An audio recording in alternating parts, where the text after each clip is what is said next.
The MCU has spent over a decade burying historical references inside its blockbusters. The obvious ones get talked about constantly: Operation Paperclip and Hydra, World War II and Captain America, the Cold War, and the Red Room. Those connections are common knowledge by now. But the deeper Marvel goes, the stranger the source material gets. Wakanda's foreign policy didn't come from nowhere. The Ten Rings aren't a comic book invention. The Eternals didn't emerge from Jack Kirby's imagination unaided. Thor's mythology has almost nothing in common with what the films show. And Isaiah Bradley's storyline draws from one of the most disturbing chapters in American medical history. Welcome to Flicks and Picks, where we dig into the films and shows worth talking about. This is real history inside the Marvel Universe, and part 1 is the Ten Rings. The Ten Rings show up in 2 phases of the MCU, 11 years apart. They kidnapped Tony Stark in 2008. They trained Shang-Chi in 2021. In both films, they're treated as if they've existed forever, a shadow organization with no clear point of origin. The structural template for them, though, exists in the historical record. Its real point of origin is a fortress in northern Iran called Alamut. In 1090, a Persian scholar named Hassan-i Sabbah seized Alamut Castle and founded a sect called the Nizari Ismailis. To everyone outside the order, they were known by a different name, the Hashashin. That word eventually traveled through Arabic into Latin, and from Latin into nearly every European language. We still use it today: assassin. The Hashashin operated for over 160 years. They didn't conquer territory. What they did was kill.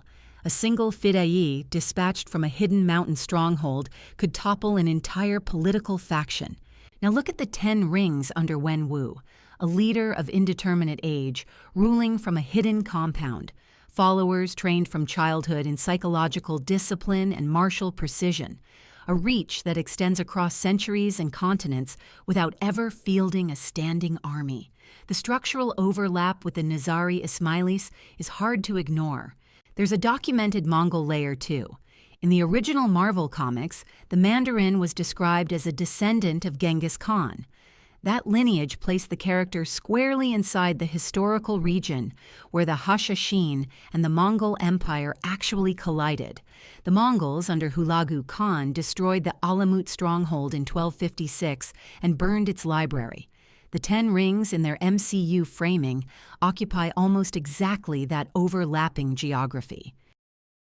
The director of Shang-Chi has been clear that the rings themselves were inspired by Hung Gar, a real branch of Shaolin Kung Fu, and by Chinese martial arts cinema, particularly the 36th Chamber of Shaolin.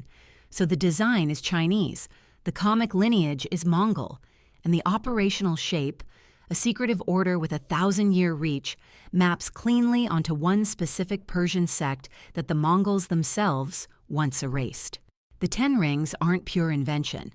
They're a composite: Chinese martial tradition, Mongol lineage, Persian secret society, layered into one organization. The MCU just put rings on it.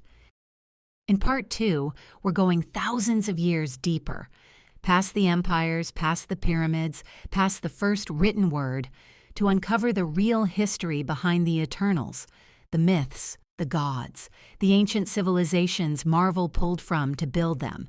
You won't want to miss it.